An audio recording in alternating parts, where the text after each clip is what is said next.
ಈಗ ಗೋಧಿ ಮುಂಚೂರಿ ವ್ಯಾಪಾರ ಮಾಡೋಕ್ಕೆ ಗ್ಯಾಸ್ ಬೇಕೇಬೇಕು ಅಂದ್ರೆ 3 ದಿನಕ್ಕೊಂದು ಗ್ಯಾಸ್ ಖಂಡಿತ ನಮ್ಗೆ ಬೇಕೇ ಬೇಕು. 3 ದಿನಕ್ಕೊಂದು ಗ್ಯಾಸ್ ಅಂದ್ರೆ 1150 ರೂಪಾಯಿ ಕೊಡಲೇಬೇಕು. ನಾವು 1150 ರೂಪಾಯಿ ಎಲ್ಲಿ ಪೇ ಮಾಡುವಂತ ಯೋಚನೆ ಮಾಡ್ತಿರ್ಬೇಕಾದ್ರೆ ಇನ್ಸ್ಟಾಗ್ರಾಮ್ ಅಲ್ಲಿ ಒಂದು ಸ್ಟೋರ್ ನೋಡಿದೆ, ದೇಸಿ ಪ್ರಾಡಕ್ಟ್ ಅಂತ KM Doddi ಹತ್ರ ಮಾಡ್ತಾ ಇದ್ದಾರೆ.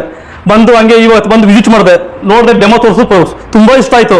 ತಕ್ಷಣನೇ ಕೊಟ್ಟು ತಗೊಂಡಿದ್ದೀನಿ. ಸರ್ ನಮಸ್ತೆ, ನನ್ನ ಹೆಸರು ಪ್ರಸಾದ್ ಅಂತ. ಸರ್ ನಾನು ಇರೋದು ಕೊಳ್ಳೇಗಾಲ ಪಕ್ಕ ಒಡೆಕೊಳ್ಳೆ ಅಂತ ಗ್ರಾಮದಲ್ಲಿ.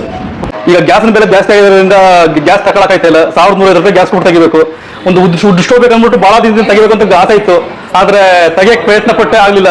ದೇಸಿ ಪ್ರಾಡಕ್ಟ್ ಅಂತ ನಾವು KM Doddi ಹತ್ರ ಮಾಡ್ತಾ ಇದ್ದಾರೆ ಅಂತ ಒಂದು ಇನ್ಸ್ಟಾಗ್ರಾಮ್ ಅಲ್ಲಿ ನೋಡಿದೆ. ಒಂದು ಉಡ್ ಸ್ಟೋವ್ ತಗೊಂಡು ಹೋಗಿ ಬಂದಿದ್ದೀವಿ ಸರ್. ಡೆಮೋ ಚೆನ್ನಾಗಿ ತೋರಿಸಿದ್ರು, ಚೆನ್ನಾಗಿ ಉರಿತಿದೆ, ಒಳ್ಳೆ ಬಾಳಿಕೆ ಬರುತ್ತೆ ಅಂತ ಹೇಳಿದ್ದಾರೆ. ತುಂಬಾ ಇಷ್ಟ ಆಯ್ತು, ಚೆನ್ನಾಗಿದೆ ಪ್ರಾಡಕ್ಟ್. ಮಾಹಿತಿ ಬೇಕು ಅಂದ್ರೆ ನನ್ನ ಕಾಂಟ್ಯಾಕ್ಟ್ ಮಾಡಿ. ನನ್ನ ಕಾಂಟ್ಯಾಕ್ಟ್ ನಂಬರ್ ಹೇಳ್ತಿದ್ದೀನಿ 7676774013. ಹೆಚ್ಚಿನ ಮಾಹಿತಿ ಬೇಕಾದ್ರೆ ಗೋಧಿ ಮುಂಚೂರಿ ಮಾಡೋರು, ಹೋಟೆಲ್ ಮಾಡೋರು ನನ್ನ ಫೋನ್ ಹಚ್ಚಿ. ಇದ್ರಿಂದ ನಿಮ್ಗೆ ಉಪಯೋಗ ಹೊರತು ಲಾಸ್ ಆಗಲ್ಲ. ಹೆಚ್ಚಿನ ಮಾಹಿತಿ ನನ್ನ ಕಾಲ್ ಹಾಕಿ, ಇದ್ರ ಬಗ್ಗೆ ನಾನು ಮಾಹಿತಿ ತೋರಿಸ್ಕೊಡ್ತೀನಿ. ದೇಸಿ ಸ್ಟವ್ ಸೂಪರ್.